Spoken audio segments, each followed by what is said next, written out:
तो कहानी की शुरुआत में एक मेट्रॉइड को दिखाया जाता है जो कि अपनी दिशा से भटकर जमीन की तरफ काफी तेजी से आ रहा है। इसके बाद हम मैडी और उसके छोटे भाई जियाओ को देखते हैं जो कि अपने स्टाफ के साथ एक ट्रिप पर घूमने के लिए जा रहे हैं। तभी कंपनी का मैनेजर कंपनी की ग्रोथ को देखते हुए अनाउंसमेंट करता है कि आप सभी लोगों की सैलरी 10% बढ़ा दी गई है। ये सुनकर वो सभी लोग काफी खुश हो जाते हैं, लेकिन इसी बीच ये लोग देखते हैं कि उनकी तरफ एक बहुत बड़ी सुनामी आ रही है, जिसे देखकर इन सभी लोगों की खुशी डर में बदल जाती है और इस सुनामी में बहता हुआ एक बड़ा सा जहाज उन लोगों की तरफ आने लगता है जो कि उनसे टकराने वाला ही होता है। लेकिन तभी उनकी पानी में चलने वाली बस का ड्राइवर उनकी बस को समंदर की गहराइयों में ले जाता है। इसके बाद समंदर उनकी बस को अपनी लहरों के साथ एक शमशान आइलैंड पर ले जाता है और इस भयानक घटना की वजह से ये सभी लोग काफी जोर जोर से चिल्लाकर मदद मांगने लगते हैं, लेकिन उस आइलैंड पर दूर दूर तक उनके अलावा और कोई भी नहीं होता। इसलिए अब ये लोग वहीं पर ही रात गुजारते हैं। जिसके बाद अगले दिन ये सभी लोग अपने बस के ड्राइवर डिग से कहते हैं कि तुम हमारी कंपनी से संपर्क करो और उनसे कहो कि हमें जल्द से जल्द यहाँ से बाहर निकाले। लेकिन फिर जब डिग कंपनी के सेल फोन को चेक करता है तो उस पे नेटवर्क ही नहीं होता। जिसके बाद इनमें से एक आदमी उन सभी लोगों को बताता है कि शायद विज्ञानियों की पेशगोई सच हो गई है और वो जिस मेट्रॉइड के बारे में बता रहे थे वो मेट्रॉइड शायद पृथ्वी पर जाकर गिर चुका है और इसीलिए वो सुनामी भी आई थी। इसके बाद फिर रात हो जाती है और ये लोग सभी ठंड की वजह से कांपने लगते हैं। अगले दिन उनमें से कुछ लोग जंगल में जाते हैं खाना ढूंढने के लिए ताकि वो सभी लोग अपनी भूख को मिटा पाएं। इसके बाद दूसरी तरफ हम बाकी लोगों को देखते हैं जो कि थोड़ा बहुत जुगाड़ करके लकड़ी और कागज की मदद से एक सैटेलाइट बनाते हैं ताकि वो शहर के लोगों से संपर्क कर सकें, लेकिन उनका ये जुगाड़ उनके काम नहीं आता। इसी बीच उनकी बस में एक जगह ब्लास्ट हो जाता है जो कि जियाओ की वजह से हुआ था, क्योंकि उसके बॉस ने उसे बस को ठीक करने के लिए कहा था, लेकिन किसी वजह से उस बस में वो ब्लास्ट हो जाता है। तभी डिग भी खाना लेकर आ जाता है, जिसे देखकर वो सभी लोग खाने पर जानवरों की तरह टूट पड़ते हैं। इसके बाद अगले दिन डिग उन सभी लोगों को इकट्ठा करके उनसे कहता है कि हमें इस आइलैंड पर सरवाइव करने के लिए पानी लाना होगा और खाना बनाना सीखना होगा। ऐसा बोलकर वो उन सभी लोगों को दो टीमों में डिवाइड कर देता है और फिर उन्हें जंगल में अपनी जरूरियात की चीजें लेने के लिए भेजता है।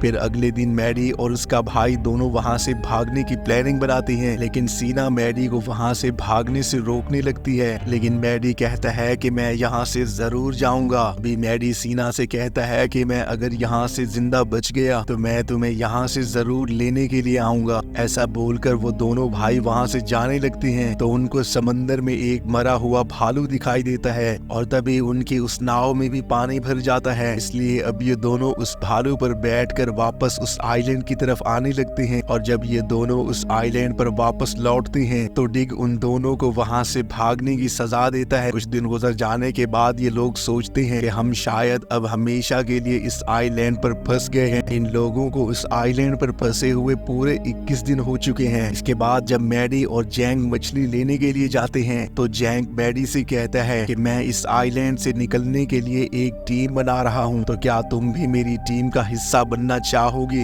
ऐसा सुनकर मैडी उसकी टीम में शामिल हो जाता है। फिर जब रात को सभी लोग इकट्ठा हो जाते हैं तो जैंग उन सभी लोगों से कहने लगता है कि आपको जानवरों की तरह खाना दिया जाता है और वो उनसे कहता है कि अगर हम पृथ्वी पर आखिरी लोग बचे हैं तो हमें अपनी नस्ल को आगे बढ़ाना होगा, तो हमें यहाँ से वापस लौट कर जाना होगा। इसके बाद ये लोग दो टीमों में बट जाते हैं जिनमें मैडी और जियाओ जैंग की टीम में शामिल होते हैं और बाकी बचे सब लोग डिग की टीम में रहते हैं। फिर जैंग अपनी टीम के साथ उस गुफा को छोड़कर वहां से निकल जाता है, जिसके बाद वो एक पुरानी शिप पर जाते हैं और इसी दौरान उन लोगों को अपनी जरूरियात की सभी चीजें वहां पर मिल जाती हैं और फिर जल्द ही डिग भी अपनी टीम को लेकर वहां पर पहुंच जाता है, जहां पर जैंग उन सभी लोगों से कहता है कि हमें इस आइलैंड पर जिंदा रहने के लिए साथ मिलकर रहना होगा। लेकिन डिग जैंग का हुक्म मानने से इनकार कर देता है, इसलिए अब वो अपनी टीम को लेकर वहां से चला जाता है। इसके बाद मैडी भी जैंग की बातों को सुनकर उसे कहता है कि तुम यहाँ पर रहने की बात क्यों कर रहे हो, मैं तो यहाँ से बाहर निकलना है। तभी उन्हें पता चल जाता है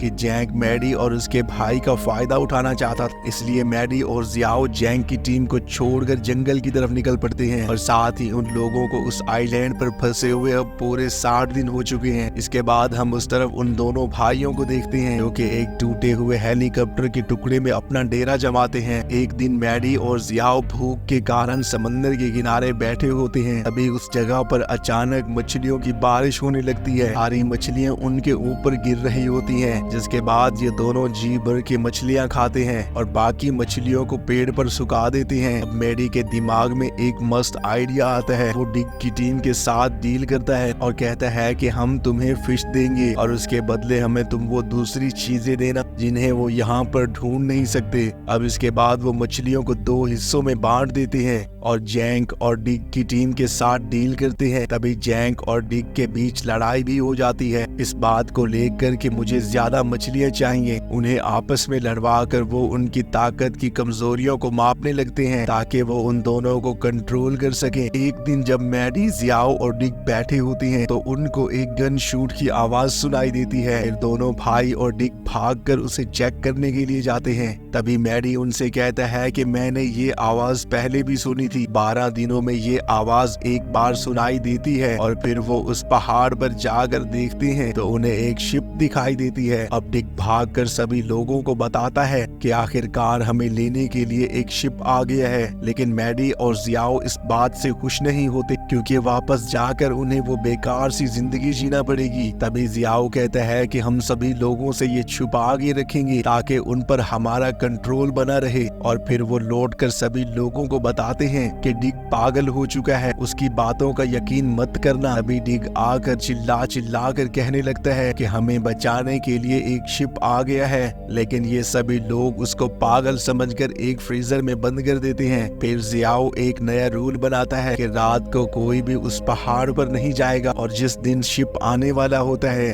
सभी को बहुत शराब पिलाते हैं ताकि वो दोनों आसानी से वहां से भाग सके। इसी बीच डिग शिप में जाता है और फ्यूल का पाइप तोड़ देता है क्योंकि वो आग जलाकर उस शिप को सिग्नल देना चाहता था, लेकिन लाइटर काम नहीं करता। लेकिन मैडी भी उन सभी लोगों को वहां से भगाना चाहता था, इसलिए मैडी एक जलती हुई लकड़ी से शिप को ब्लास्ट करने के लिए कहता है ताकि रेस्क्यू उन्हें देख सके, पर जियाओ उसे रोक लेता है और उनकी लड़ाई के बीच वो लकड़ी जाकर सीना के पैरों में गिरती है। फिर मैडी सीना से कहता है कि मुझ पर विश्वास करो और शिप को ब्लास्ट कर दो। फिर जब वो लकड़ी को शिप की तरफ फेंक देती है, लेकिन वो लकड़ी शिप की बजाय पानी में जाकर गिरती है। इसी बीच जैंग केबन से सिगरेट पीते हुए बाहर निकलता है। फिर मैडी उस पर करंट शूट लगा देता है जिस वजह से उसका सिगरेट नीचे गिर जाता है और फिर उस शिप में आग लग जाती है। फिर जियाओ मैडी के ऊपर गुस्सा होता है और उसे मारने के लिए उसकी तरफ तेजी से बढ़ता है। तभी मैडी भागते हुए एक पहाड़ से फिसल कर नीचे गिर जाता है।